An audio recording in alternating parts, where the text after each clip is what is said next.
Di sebuah perbukitan hijau di daerah Kanaan, Nabi Yakub hidup bersama keluarganya. Dari pernikahannya, Nabi Yakub dikaruniai 12 anak laki-laki.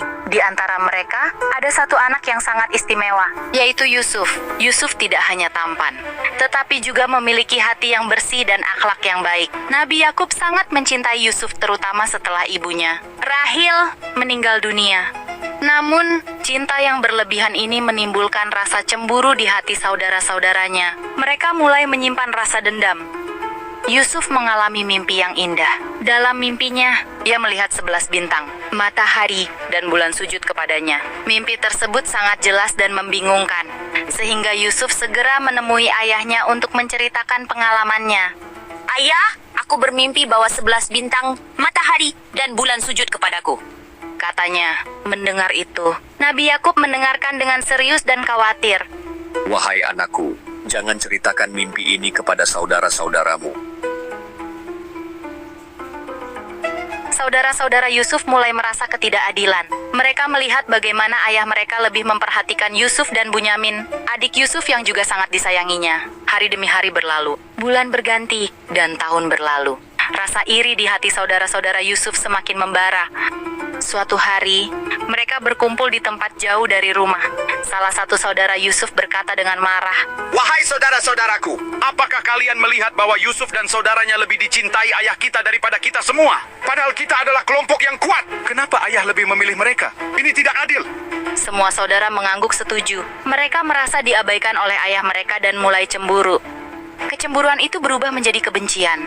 Salah satu dari mereka mengusulkan untuk membunuh Yusuf atau membuangnya jauh agar perhatian ayah hanya tertuju kepada mereka. Mendengar itu, Yehuda, saudara yang lebih lembut hatinya, berkata, Jangan bunuh Yusuf, lemparkan saja dia ke sumur, biarkan orang-orang yang lewat menemukannya.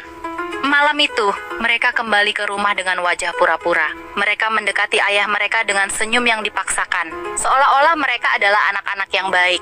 Ayah, kami ingin mengajak Yusuf bermain. Kami akan menjaga Yusuf dengan baik, Kata mereka. Namun Nabi Yakub khawatir dan berkata, Aku sedih jika kalian membawa Yusuf pergi.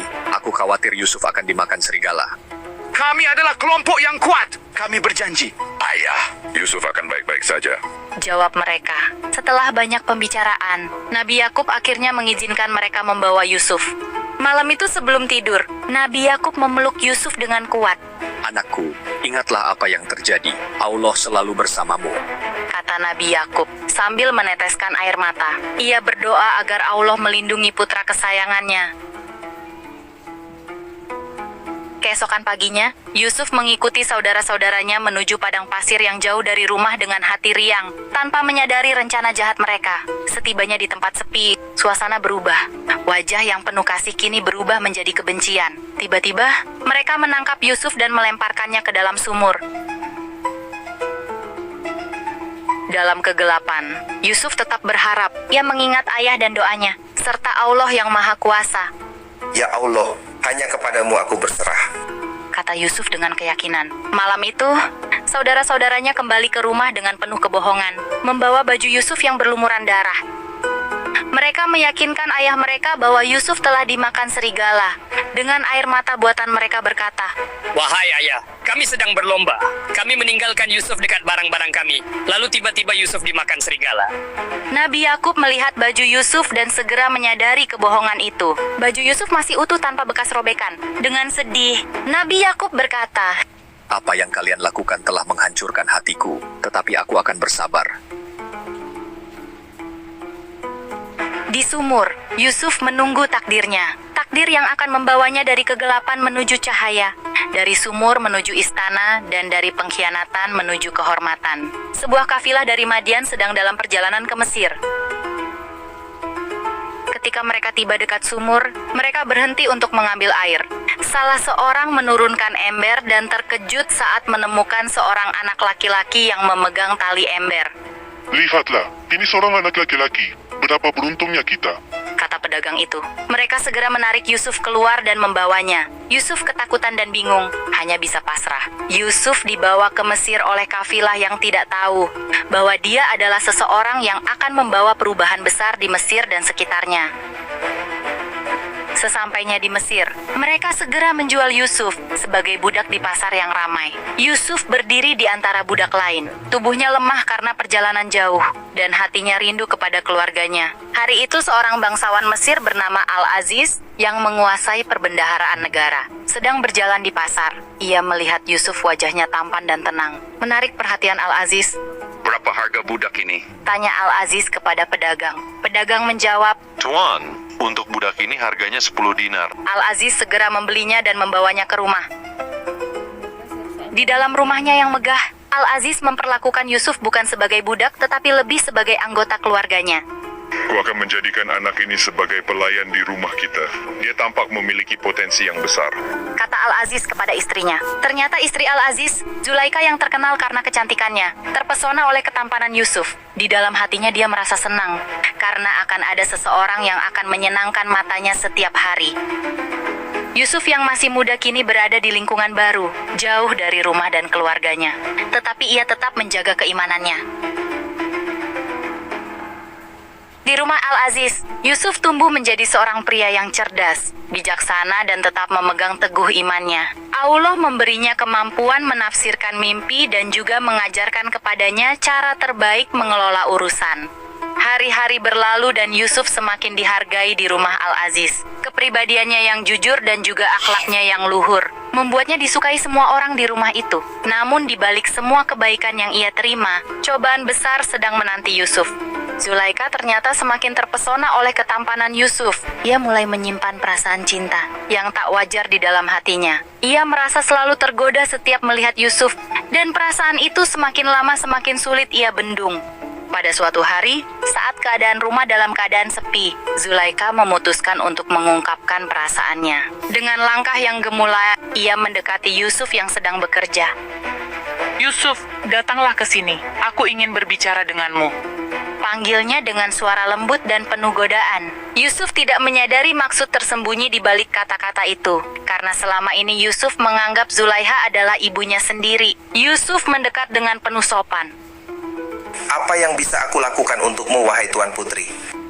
Kata Yusuf dengan suara yang lembut. Zulaikha tersenyum dan semakin dekat dengan Yusuf. Yusuf, tidakkah kamu melihat aku begitu menginginkanmu? Apakah kamu tahu, Yusuf, aku bisa memberikanmu segalanya, lebih dari yang engkau bayangkan.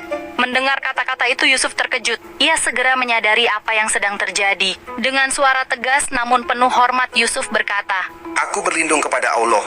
Bagaimana mungkin aku melakukan ini kepada tuanku yang telah mempercayaiku? Dan lebih dari itu, aku takut kepada Allah. Zulaika tidak menyerah begitu saja. Perasaan yang ia simpan begitu lama sudah mencapai puncaknya. Yusuf, tidak akan ada yang tahu apa yang kita perbuat di dalam rumah ini. Aku bisa membuatmu lebih dari pelayan di rumah ini. Kau bisa memiliki segalanya. Aku bisa memberikan apa yang kau minta, Yusuf.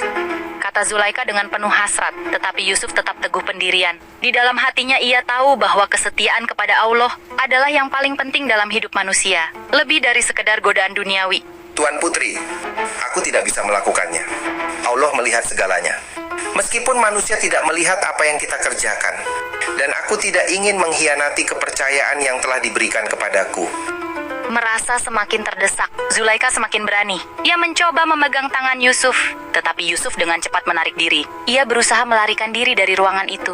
Dengan panik, Zulaikha mengejar Yusuf dan mencoba menahannya. Namun ketika Yusuf mencapai pintu, Zulaikha menarik baju Yusuf dari belakang dengan sangat kuat hingga baju itu robek. Pada saat itulah pintu terbuka, dan Al-Aziz berdiri di depan pintu. Wajah Al-Aziz menunjukkan keterkejutan. Ia tidak percaya apa yang dilihat dengan kedua matanya sendiri. Dengan penuh rasa bersalah dan takut ketahuan, Zulaikha berusaha membela diri. Suamiku, apa balasan bagi orang yang berbuat buruk kepada istrimu, selain penjara dan siksa yang pedih? Kata-kata itu mengandung tuduhan yang keras. Ia mencoba membersihkan tangannya dari kesalahan. Ia berharap dapat menyelamatkan diri dari aib yang mengancamnya. Yusuf yang tidak bersalah berusaha menjelaskan kejadian sebenarnya. Wahai tuanku, dia yang mencoba menggodaku. Kata Yusuf. Melihat reaksi itu, pelayan menyarankan untuk memeriksa baju Yusuf. Jika baju itu robek di depan, maka wanita ini benar dan Yusuf bersalah. Jika robek di belakang, maka Yusuf yang benar. Al-Aziz memeriksa baju Yusuf dan menemukan robek di belakang, menyadari kebenaran. Dengan lembut namun kecewa, Al-Aziz menegur istrinya. Wahai wanita, ini adalah tipu daya. Meski kebenaran terungkap, gosip menyebar ke seluruh kota. Wanita-wanita dan istri-istri pejabat membicarakan Zulaika. Bagaimana mungkin ia menggoda budaknya sendiri? Zulaika memutuskan mengundang mereka ke rumahnya. Ia menyiapkan perjamuan mewah. Setelah makan, ia memberi buah-buahan dan pisau untuk mengupasnya. Ketika mereka memotong buah, ia memanggil Yusuf. Saat Yusuf masuk, para wanita terdiam. Mereka terpesona oleh ketampanan Yusuf. Wajahnya bercahaya. Akhlaknya memancar. Tanpa sadar, mereka memotong tangan sendiri. Maha suci Allah, ini bukan manusia, pasti malaikat, Kata mereka. Zulaika merasa puas dan berkata, inilah orang yang kalian celah. Aku mencoba menggodanya, tetapi ia menolak. Jika ia tidak melakukan perintahku, ia pasti akan dipenjara. Yusuf menghadapi tekanan besar. Ia tetap teguh. Ia tahu lebih baik dipenjara daripada berbuat dosa. Dalam doanya yang tulus, Yusuf memohon, Ya Allah, penjara lebih aku sukai daripada memenuhi ajakan mereka. Jika engkau tidak menghindarkan aku dari tipu daya mereka, aku akan cenderung memenuhi keinginan mereka. Allah yang maha mendengar mengabulkan doa Yusuf dan melindunginya untuk meredakan gosip dan menjaga kehormatan keluarganya. Al-Aziz memutuskan memenjarakan Yusuf. Meski tahu ia tidak bersalah, Yusuf dijebloskan tanpa kejelasan kapan bebas. Meskipun di penjara, Yusuf tidak kehilangan harapan. Ia menerima keputusan itu dengan sabar. Yakin semua adalah bagian dari rencana Allah yang agung. Di penjara, Yusuf bertemu dua tahanan lainnya, pelayan minum raja dan juru roti. Suatu malam, mereka bermimpi aneh. Pagi harinya, mereka menceritakan mimpi mereka kepada Yusuf. Pelayan pertama berkata, Wahai Yusuf, aku bermimpi memeras anggur. yang kedua berkata, Aku bermimpi membawa roti, dan burung memakannya.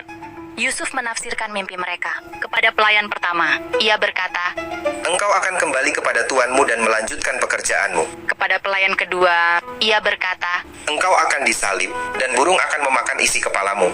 mereka terkejut, tetapi tahu Yusuf tidak pernah salah. Sebelum pergi, Yusuf berkata kepada pelayan pertama, Ingatlah aku ketika kembali kepada tuanmu dan ceritakan keadaanku di sini. Mungkin ia akan membebaskan aku. Pelayan itu berjanji akan mengingat Yusuf, tetapi setelah dibebaskan, ia melupakan janjinya. Yusuf tetap di penjara bertahun-tahun, tetapi ia tetap sabar dan percaya Allah memiliki rencana lebih baik. Waktu berlalu. Suatu malam, Raja Mesir mengalami mimpi mengganggu. Ia melihat 7 ekor sapi betina yang gemuk dimakan oleh 7 ekor sapi, betina yang kurus dan juga 7 tangkai yang hijau dan lainnya yang kering. Mimpi ini membuat Raja gelisah. Ia memanggil ahli nujum, peramal, dan orang bijak untuk menafsirkan mimpinya. Tetapi tidak ada yang bisa memberikan jawaban. Mereka hanya mengatakan itu bunga tidur yang kacau. Di tengah kebingungan, pelayan yang pernah dipenjara bersama Yusuf teringat Yusuf dan keahliannya. Ia menemui Raja. Wahai Raja, aku tahu seorang pemuda yang pandai menafsirkan mimpi. Raja penasaran dan mengizinkan pelayan menemui Yusuf. Pelayan itu pergi ke penjara dan menemui Yusuf. Wahai Yusuf, Raja sangat gelisah. Ia butuh jawaban tentang 7 ekor sapi betina yang gemuk dimakan oleh 7 ekor sapi betina yang kurus, dan juga 7 tangkai yang hijau dan lainnya yang kering. Meski telah bertahun-tahun dilupakan, Yusuf tidak mengeluh. Ia menjelaskan tanpa meminta imbalan. Kalian akan menanam 7 tahun, simpan hasil panen, kecuali sedikit untuk dimakan. Setelah itu, akan datang 7 tahun kelaparan. Kecuali sedikit dari yang kalian simpan, akan datang tahun di mana hujan akan turun. Pelayan itu kembali ke istana dan menyampaikan tafsir Yusuf. Raja terkesan dengan kebijaksanaan Yusuf. Ia segera memerintahkan Yusuf dibebaskan dan dibawa ke depannya. Namun, Yusuf menolak dibebaskan sebelum namanya dibersihkan dari tuduhan palsu. Ketika utusan raja datang untuk membebaskannya, Yusuf berkata, Kembalilah kepada tuanmu dan tanyakan wanita-wanita yang memotong tangan mereka. Tuhanku maha mengetahui tipu daya mereka. Raja memanggil para wanita dan bertanya. Apa yang terjadi saat kalian menggoda Yusuf? Wanita-wanita itu di hadapan raja, menyadari kesalahan dan berkata, Kami tidak tahu. Yusuf adalah orang mulia. Setelah mendengar itu, raja memerintahkan pembebasan Yusuf. Setelah bebas, raja berkata, Wahai Yusuf, hari ini kau menjadi orang kuat dan dipercaya di hadapanku. Yusuf meminta diangkat sebagai pengelola perbendaharaan negeri. Raja pun mengangkat Yusuf sebagai penguasa perbendaharaan Mesir. Dengan kebijaksanaan dan pengetahuannya, Yusuf memimpin negeri itu melalui masa kelimpahan dan paceklik. Saat masa paceklik tiba, orang-orang dari berbagai negeri datang ke Mesir mencari bantuan. Di antara mereka adalah saudara-saudara Yusuf. Mereka datang dari Kanaan untuk membeli gandum. Ketika mereka tiba, Yusuf mengenali mereka.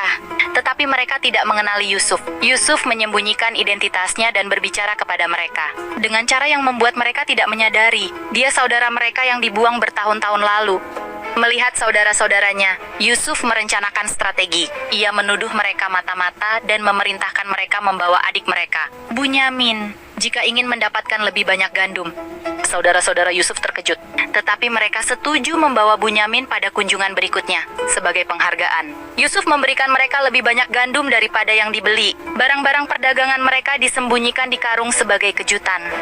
Saat kembali, mereka menemukan barang-barang itu. Mereka mendesak ayah mereka, Nabi Yakub, untuk mengizinkan mereka membawa Bunyamin. Setelah banyak pertimbangan, Nabi Yakub mengizinkan mereka, tetapi dengan syarat mereka harus bersumpah melindungi Bunyamin dan membawanya kembali. Dalam kunjungan berikutnya, Yusuf menyambut mereka dengan keramahan. Namun, saat bersiap kembali ke Kanaan, Yusuf memerintahkan agar cawan kerajaan yang berharga disembunyikan di karung milik Bunyamin. Ketika cawan itu ditemukan, Bunyamin dituduh mencuri dan ditahan. Saudara-saudaranya sangat terkejut. Mereka memohon agar Bunyamin dibebaskan, tetapi Yusuf menolaknya. Setelah merasa tak ada harapan, mereka kembali kepada ayah mereka dengan hati berat. Mereka memberitahukan kejadian yang menimpa Bunyamin, Nabi Yakub yang kehilangan Yusuf bertahun-tahun lalu. Kini merasa putus asa setelah kehilangan Bunyamin juga. Dalam kesedihan mendalam, Nabi Yakub hanya bisa berdoa kepada Allah dengan sabar.